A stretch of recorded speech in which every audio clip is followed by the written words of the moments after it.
Grâce au nom de Dieu, le tout clément, le miséricordieux, et que la bénédiction soit sur ces messagers et leurs héritiers depuis le premier homme à nos jours. Que la paix soit avec vous. Avant de commencer à proprement parler cette vidéo, je tiens tout d'abord à vous présenter à toutes et à tous mes condoléances en ces jours de deuil.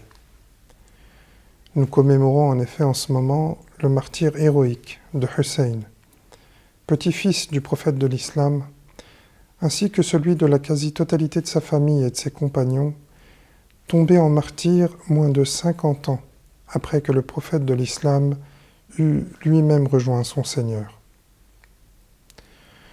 Or, nous verrons dans certaines de nos prochaines vidéos que cet événement, dont il est difficile de dire s'il relève de la tragédie, de l'épopée, ou s'il déborde peut-être les catégories ordinaires de la littérature historique classique, possède encore aujourd'hui une portée immense, y compris dans les rapports géopolitiques contemporains, notamment en raison de la façon dont il structure l'imaginaire des Iraniens, et plus encore celui de leurs dirigeants. Et cela alors même que la grande majorité des musulmans n'en ont souvent qu'une connaissance vague, fragmentaire ou purement rituelle.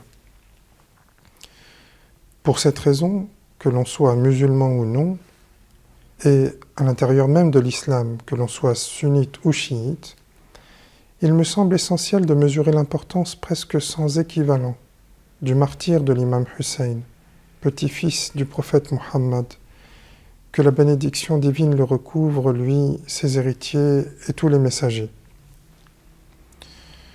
Peut-être n'y a-t-il dans l'histoire spirituelle de l'humanité qu'un seul autre récit auquel on puisse le comparer par sa profondeur symbolique, par sa puissance morale et par son retentissement universel. Celui que nos frères chrétiens comptent comme le sacrifice du Christ, Jésus, que la paix soit sur lui. Pour cette raison, je vous renouvelle à toutes et à tous mes plus sincères condoléances.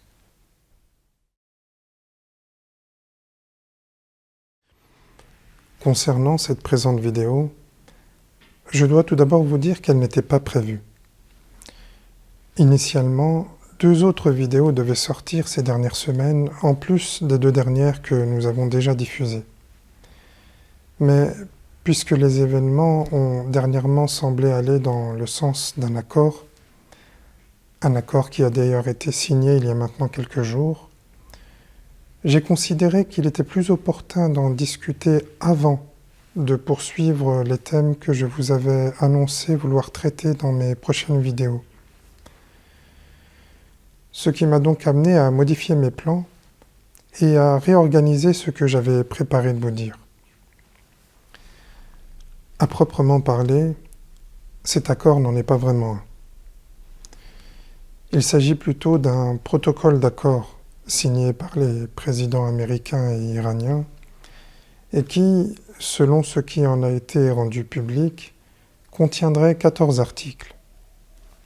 Or, lorsque l'on parle d'un protocole d'accord et non d'un accord au sens plein du terme, cela signifie que ces 14 articles ne viennent pas clore un cadre passé de relations entre les États-Unis d'Amérique et la République islamique d'Iran pour en faire naître immédiatement un nouveau, mais proposent plutôt un chemin et une trajectoire à suivre. Autrement dit, les 2 belligérants ne se sont pas encore accordés sur une paix pleinement constituée.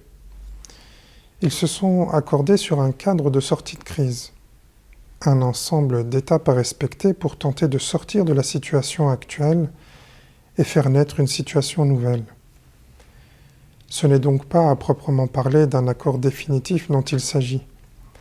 C'est une sorte de feuille de route qui trace les grandes lignes ainsi que la structure formelle à partir desquelles un véritable accord pourrait éventuellement aboutir.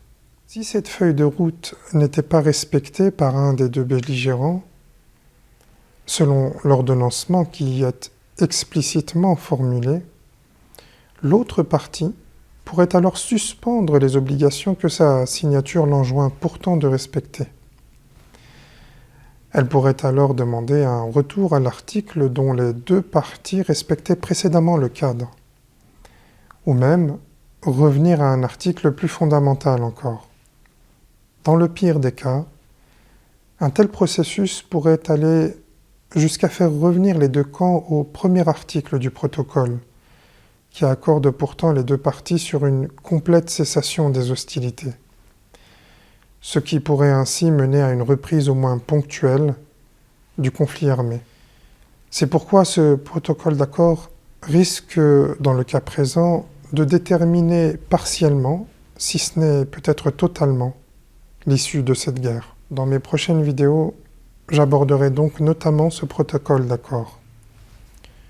Je chercherai à traiter du rapport de force militaire et géopolitique qui en a permis la signature, et je discuterai de son contenu, en abordant les dimensions politiques, géopolitiques, stratégiques et morales, les plus essentielles qui me semblent s'en dégager.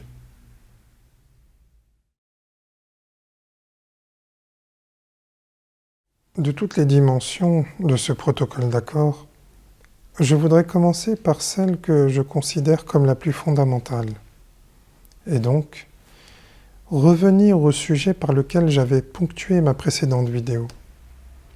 Parce qu'avant même de relever de la politique et de la géopolitique, l'élément que je souhaiterais ici mettre en lumière me semble relever de l'éthique et de la morale.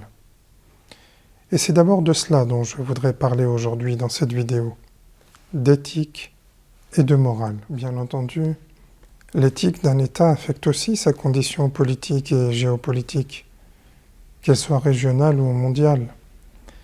Elle détermine au moins partiellement sa position dans le monde, en fonction du regard que les autres États portent sur lui, notamment au regard de la moralité de son comportement.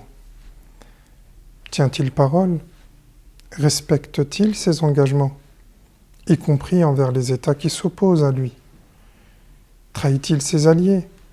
Ses agissements sont-ils rationnels?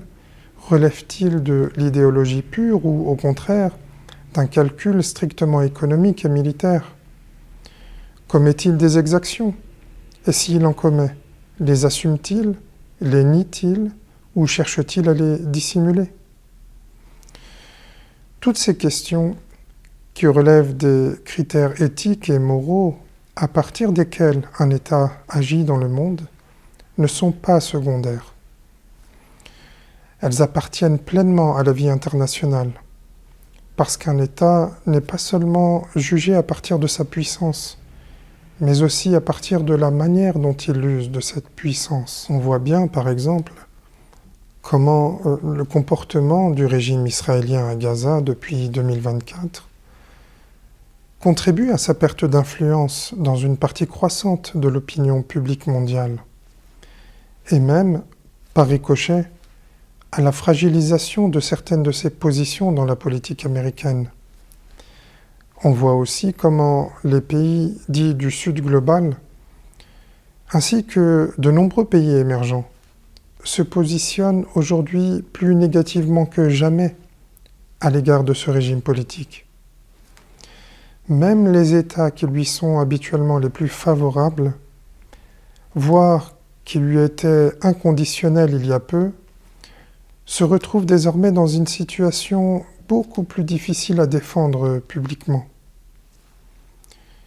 Eh bien, ce que l'on peut dire, au vu du protocole d'accord signé, c'est d'abord que l'État iranien a tenu parole. Je vous avais dit lors de ma précédente vidéo comment le peuple iranien, qui manifeste tous les soirs par centaines de milliers, voire par millions, scandait encore récemment un slogan particulièrement lourd de sens concernant la situation au Liban. Les Iraniens affirmaient alors qu'un cessez-le-feu qui n'inclurait pas le Liban serait une trahison contre l'islam. Je vous avais également dit que, si je vous rapportais ce slogan, ce n'était pas en raison de son caractère religieux, mais bien pour sa dimension morale. Parce que ce que ce slogan exprime, au fond, est très simple. La tranquillité et la paix ne peuvent pas être pensées uniquement pour soi. Elles ne peuvent pas consister à sauver son propre territoire, ses propres enfants, son propre avenir, tout en abandonnant ceux qui vous ont concrètement soutenu durant la guerre.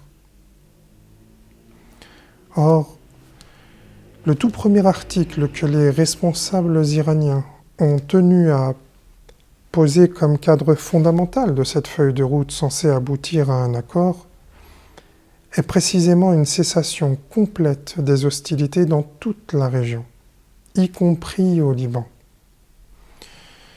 Exactement comme le demandaient les slogans dont je vous avais parlé. Le ministre iranien des Affaires étrangères a même été plus loin encore. Alors que les termes du protocole d'accord furent devenus définitifs, il a explicitement affirmé dans une conférence de presse en Iran que ce protocole d'accord devait être considéré comme ayant été ratifié non pas par deux parties, qui seraient les États-Unis et l'Iran, mais par quatre parties, qui seraient deux à deux, inséparables les unes des autres. D'un côté, la République islamique d'Iran et ses alliés, en citant nommément le Hezbollah au Liban, et de l'autre, les États-Unis d'Amérique et Israël. Si l'un de ces acteurs devait donc rompre ses engagements, c'est tout le protocole qui serait mis à l'épreuve. En d'autres termes, les Iraniens ont lié leur propre sort, leur propre sécurité, leur propre avenir et celui de leurs enfants, à ceux notamment du Liban, à ceux donc qui les ont soutenus durant cette guerre. Et cela, comme nous le verrons, contre la volonté israélienne et américaine déclarée.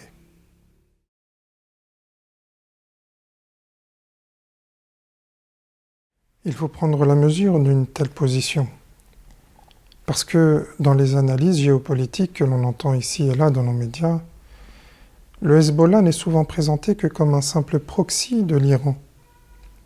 C'est une qualification que l'on entend constamment. Le Hezbollah serait une milice pro-iranienne, un bras armé de Téhéran et un instrument régional de l'influence et de l'extension de la République islamique. Il nous faut donc dire un mot sur cette notion. Un proxy, dans le vocabulaire des relations internationales, désigne généralement un acteur souvent non étatique, bien que pas toujours, qui agit, combat ou exerce une influence au bénéfice d'une puissance qui le soutient. Mais, et c'est là le point fondamental qui nous intéresse ici, sans que cette puissance n'ait à s'engager elle-même, directement ou totalement. Il s'agit donc d'un intermédiaire stratégique. Une puissance fournit à cet intermédiaire des armes, de l'argent, une formation, un appui logistique, diplomatique ou politique, afin qu'il serve certains de ses objectifs propres. Le proxy permet ainsi à son soutien principal d'étendre son influence, de mener une guerre indirecte, de peser dans un conflit ou de dissuader un adversaire, tout en réduisant les coûts et les risques d'un engagement direct. Rappelez-vous par exemple de l'enlisement de l'Union soviétique en Afghanistan durant la guerre froide. Au sens que je viens de définir, les différentes factions qui combattaient contre l'armée soviétique d'occupation étaient alors clairement, du moins pour les géopolitologues et les spécialistes des relations internationales, étaient clairement des proxys des États-Unis, selon la typologie des modèles que propose notamment Amos Fox. Nous pouvons même dire qu'il s'agissait d'un modèle particulier de rapport de proxy, le modèle qu'il appelle contractuel. Les Américains entretenaient alors une relation qui, bien qu'indirecte, était très concrète avec ces factions. Toujours selon les spécialistes, La CIA passait notamment par l'intermédiaire du Pakistan, avec le soutien de l'Arabie saoudite, pour les armer et les financer. L'intérêt des États-Unis dans cette relation était que ces factions permettaient de contenir la grande puissance communiste de l'époque en l'empêchant de s'enraciner plus avant au cœur de ce que les Américains appellent le Moyen-Orient et que l'on disait jadis faire partie du tiers-monde. Par ailleurs, c'est bien l'aide américaine à ces groupes armés durant les années 80 qui, toujours selon les chercheurs, a préparé le terrain pour l'émergence des talibans, que les Américains finiront d'ailleurs par combattre à leur tour en Afghanistan, comme chacun sait.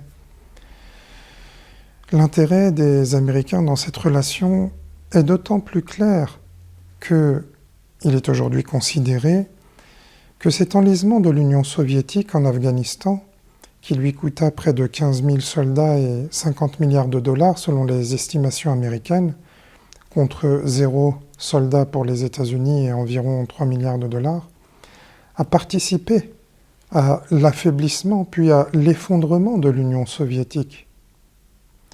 Les États-Unis connaissent donc parfaitement ce mode opératoire, consistant à faire la guerre sans vraiment la faire. D'autant que des exemples de ce type, il y en a d'autres. L'Afghanistan est loin d'être le seul théâtre d'opération où une guerre par procuration a été menée au service des intérêts américains dans le monde.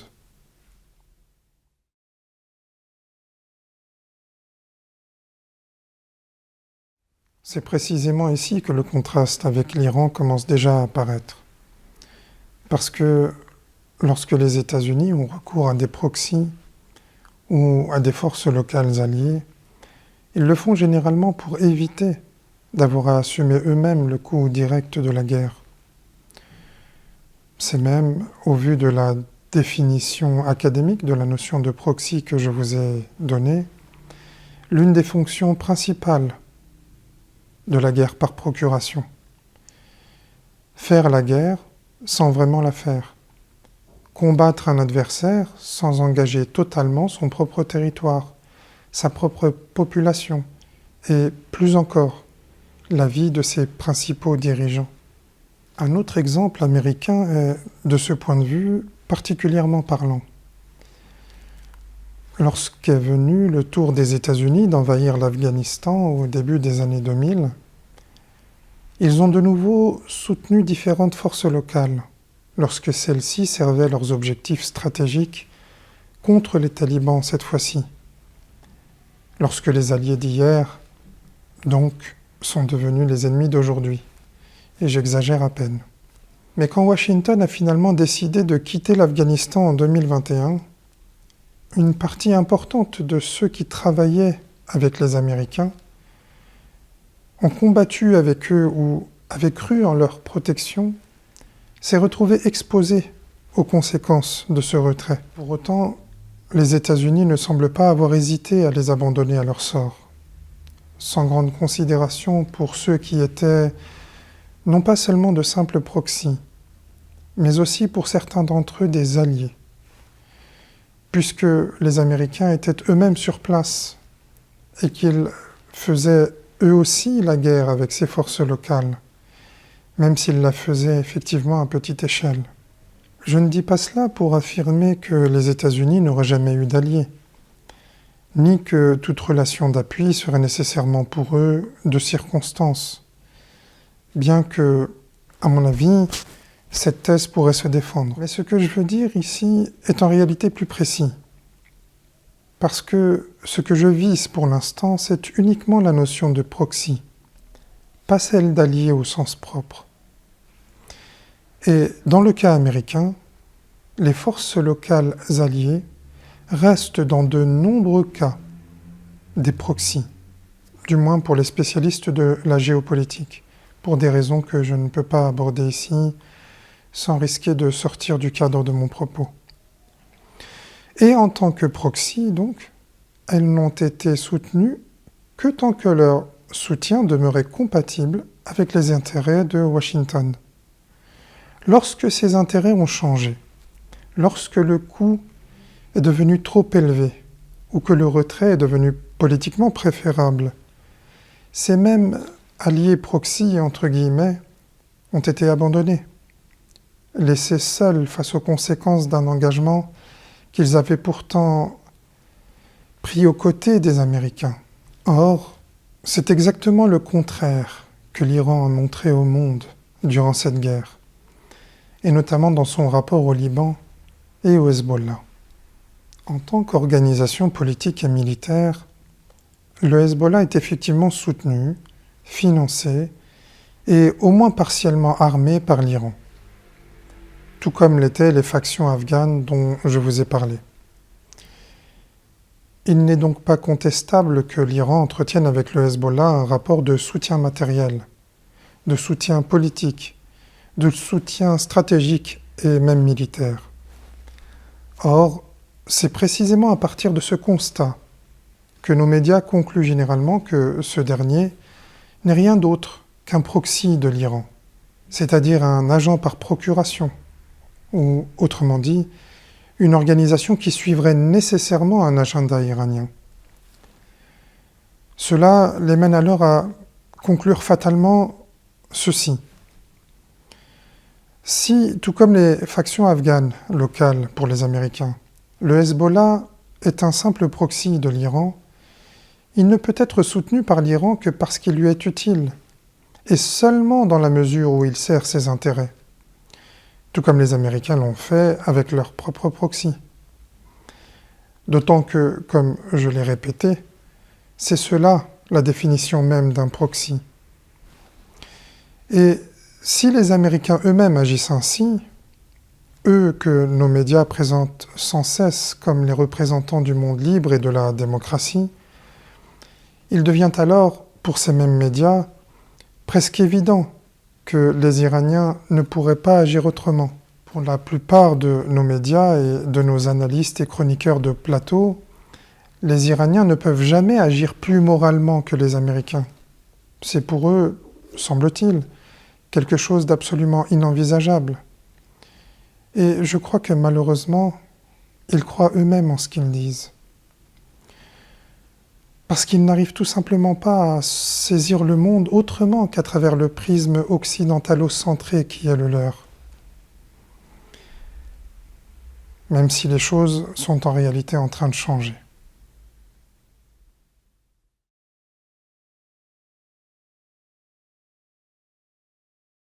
Pour être honnête, il me faut tout d'abord vous dire que cette simplification médiatique des rapports entre l'Iran et le Hezbollah, qui frise par ailleurs la caricature, n'est pas nécessairement le fait des spécialistes sérieux de géopolitique ou de relations internationales. La littérature académique est beaucoup plus prudente sur ce sujet que ce qui nous est présenté dans nos chaînes d'information. Comme l'affirment notamment Nakissa Jahanbani et Suzanne Levy dans leurs travaux sur la stratégie iranienne de guerre par procuration, il existe un véritable débat quant à savoir si le Hezbollah doit être compris comme un simple proxy de l'Iran, comme un partenaire ou comme une organisation autonome, entretenant avec Téhéran un rapport d'alliance et d'intérêt partagé. Je traiterai plus sérieusement cet important sujet lorsque j'aborderai de front la révolution islamique d'Iran. Parce que, en réalité, ce n'est qu'à partir d'une compréhension aboutie du régime politique en place en Iran que l'on peut appréhender la véritable nature des alliances régionales et mondiales de ce régime. De même, ce qui m'intéresse ici n'est pas d'étudier le Hezbollah pour lui-même, que je ne pourrai également aborder qu'après avoir sérieusement traité, encore une fois, de la révolution islamique, et donc du régime politique qu'elle a vu naître. Non, ce qui m'intéresse ici, c'est ce que cette séquence nous révèle aujourd'hui de l'Iran, et qui, en réalité, est aux antipodes de ce que nos médias nous présentent des dirigeants iraniens. Et pour le montrer, je vais tout simplement commencer par admettre leur thèse, caricaturale au demeurant. Admettons donc, ne serait-ce qu'un instant, que le Hezbollah est un simple proxy de l'Iran. Admettons qu'il ne soit qu'un agent par procuration et, comme on l'entend partout, une simple milice chiite pro-iranienne qui ne servirait donc que d'instrument d'influence et d'expansion régionale de Téhéran. Admettons. Eh bien, en admettant que tel soit le cas, nous devrions alors faire crédit aux Iraniens d'une chose qui, je crois, est d'une importance capitale. Il semble que les Iraniens, et à plus forte raison leurs dirigeants, ne soient pas hommes et femmes à abandonner ceux qui les ont soutenus, même si ces soutiens n'étaient au départ que leur proxy, même si nous acceptions le vocabulaire le plus réducteur de nos médias, même si nous reprenions l'expression la plus froide et la plus instrumentale de la géopolitique contemporaine, le fait demeurerait le même. L'Iran n'a pas abandonné ceux qui l'ont soutenu au combat, qui ont payé le prix du sang, le prix de leur sang et de celui de leurs enfants au combat. Exactement l'inverse de ce que nous pouvons constater des États-Unis, du moins de leur histoire récente.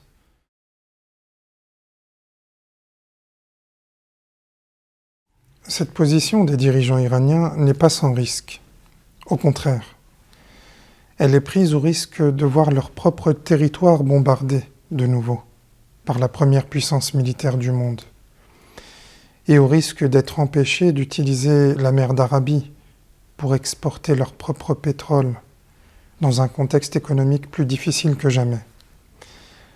Parce que, comme nous le verrons, il semblerait que la principale exigence américaine, voire peut-être même la seule aujourd'hui, pour mettre fin au bombardement et à la fermeture de la mer d'Arabie contre les exportations iraniennes de pétrole, soit tout simplement la réouverture complète du détroit d'Ormuz. Cela alors que les Iraniens n'ont, à ma connaissance, presque jamais, du moins seulement peut-être ponctuellement, proclamé une fermeture totale du détroit d'Ormuz. Ils avaient plutôt annoncé une fermeture ciblée, visant uniquement les intérêts américains, donc les États-Unis et leurs alliés, ce sur quoi nous reviendrons également. Mais c'est justement là que se trouve, à mon avis, une des principales clés de compréhension des agissements iraniens, du moins d'un point de vue éthique et moral.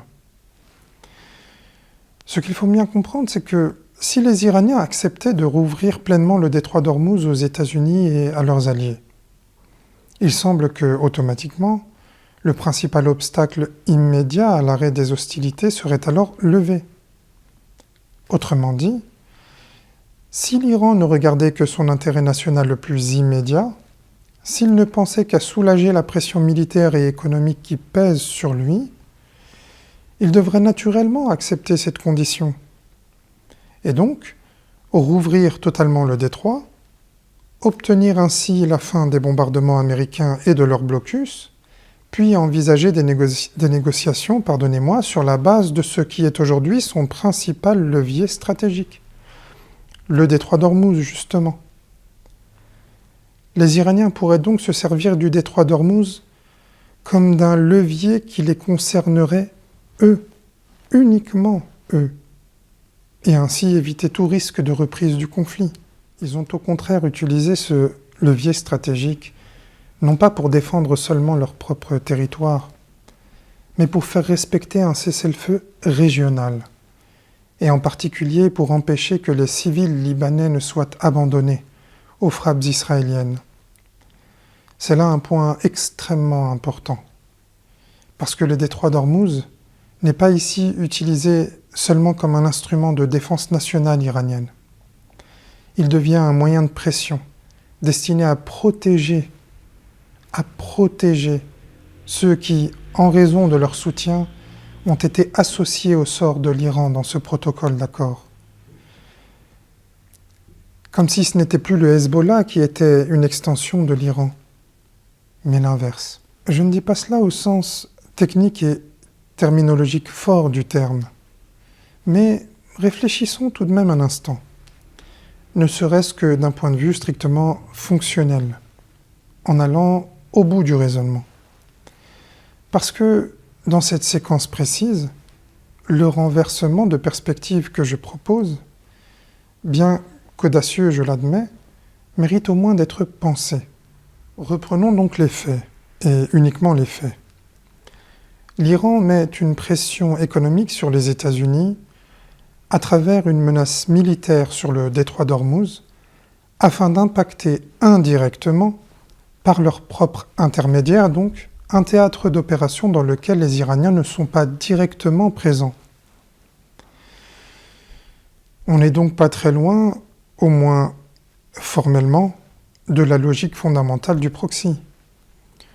Dès lors que l'on considère évidemment que la relation entre l'Iran et le Hezbollah est une relation de proxy. Sauf qu'ici, ce n'est pas le plus faible qui sert le fort. Ce n'est pas l'organisation non étatique qui sert un des principaux États de la région. C'est un État grand comme 4 fois la France, industriel, pétrolier et gazier, qui sert les intérêts d'une organisation non étatique, puisque c'est l'État iranien lui-même qui met l'un de ses principaux leviers stratégiques au service de ceux qui refusent de l'abandonner. C'est cela la réalité des faits. Pour renverser la perspective, il suffirait alors simplement d'envisager que cette pression iranienne sur Israël à travers les États-Unis, se soit faite sur une demande du Hezbollah. Cela compléterait le tableau. Le plus fort, ici l'Iran, deviendrait alors le proxy formel du plus faible, ici le Hezbollah.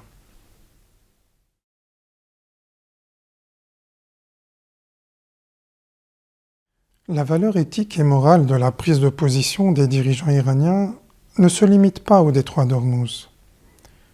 Chose inédite, le 7 juin 2026, l'Iran s'est même mis à frapper des bases militaires en Israël après que des frappes israéliennes aient eu lieu sur Beyrouth. Et alors que, dans cette séquence précise, Israël n'avait pas frappé le territoire iranien. Et ça, c'est une première, dont les conséquences sont aujourd'hui difficiles à déterminer, tant ces frappes représentent un bouleversement stratégique et géopolitique. Téhéran avait annoncé que si Israël frappait Beyrouth, pas Téhéran, je dis bien Beyrouth, l'Iran riposterait. Et c'est ce qu'il a fait. Mais ce qui est remarquable ici, au-delà de la dimension géopolitique et stratégique, ou encore militaire de l'événement, c'est d'abord et avant tout sa signification éthique et morale.